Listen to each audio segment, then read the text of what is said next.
My name's Indiana Avent. My project is MA PETITE, and you're at Canadian Music Week with AU Review. How's the city treating you this time around, and how has it treated you in the past? I've only ever been through once before, and it was very briefly. So it's really nice to be here and be able to just chill out and actually get to know the town a little bit and what's around and venues and stuff, and see some incredible music. There's so much going on here. And usually Canadian Music Week's during March, so it's a little, even though we're a bit cool out here, it's a little warmer than it normally is. Yeah, absolutely. Nice. Yeah, definitely. So, what does it mean to be, an Australian at Canadian Music Week? We just came from an Australian networking event, and what does it mean to be a part of this event as an Australian? Yeah, well, it's interesting because I lived in Canada for a year and a half, and that's when I recorded my debut album, which I just released last month. And to be back here and be represented with Sounds Australia and being here amongst all these incredible musicians, it's great. It's just this is who we are and this is what we do, So it's really great. Australia, right? I think there's exceptional talent coming out of Australia. I think that there's definitely something about the Australian music scene and what we can produce, and it's so varied and so wonderful in the sense that we can come to an event like this on the other side of the world and everyone's united and everyone's supporting everyone, and I don't know, I think that's a really beautiful thing. And you've had the opportunity to tour the world, with Americans and with people. Yeah. What's the opinion from others of the Australian music scene? Do people pay attention to it? Yeah, I think they do. Often people are saying, hey, have you heard of this band? They're from Australia. And I'm like, I haven't even heard of them. And people on this side of the world have. And it's it's cool. I think that it's definitely getting up there. I don't know the history of what it's been like in the past with other countries knowing what Australia is doing. Yeah. But I think that we're going really strong. I think we're producing amazing music and people are taking notice of that. And now let's talk about your music. And you just mentioned you just released your record. Yes. So tell us a little bit about it. What will people find on that record? We've had a chance to listen to it, but I'll let you kind of talk it up. Sure. It's called The Road That Led Me to Fall, and it was written on a 6-week cross-country tour I did over here with Zachary Lucky. So majority of the songs are actually written about Canada.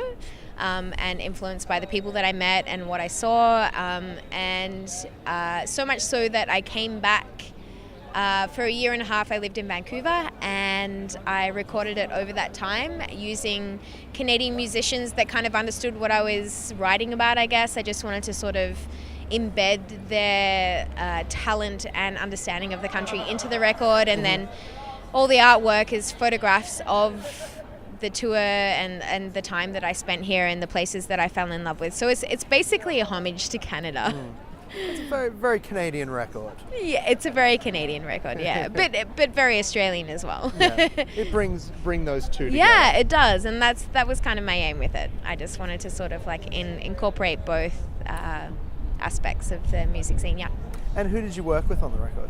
I had Aidan Knight guesting on vocals and electric guitar. I had Jordan Clausen arrange my strings, Kenton Lowen, who plays drums for Dan Mangan and Gog Godina, and Olivier Clements on horns, and I had mob vocals, which was amazing. All my friends in Vancouver came together to sing with me, which was really lovely. Cool. And yeah, Benny Oppenheimer on double bass. Yeah, just lots of incredibly talented Vancouver-based artists, yeah.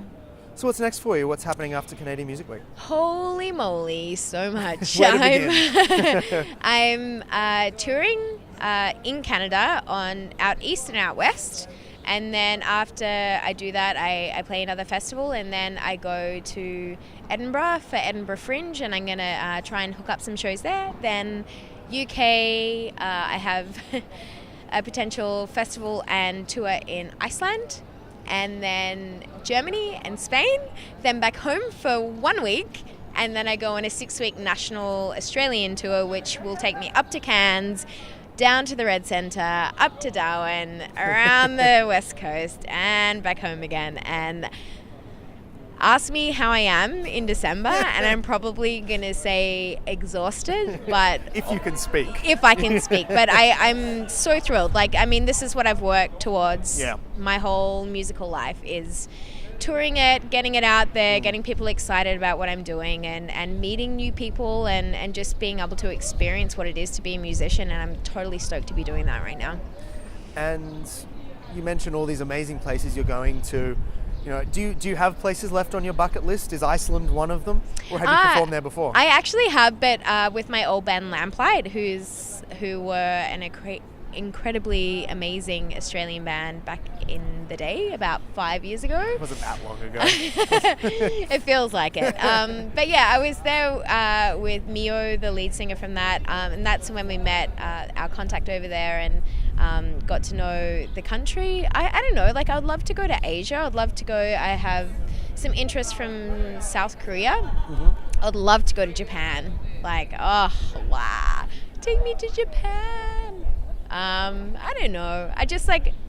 I think if I could tour in Australia and Canada for the rest of my life, I would be happy. But also, it'd be great to see more. And that's the beauty of music, is it takes you places, right? So, yeah.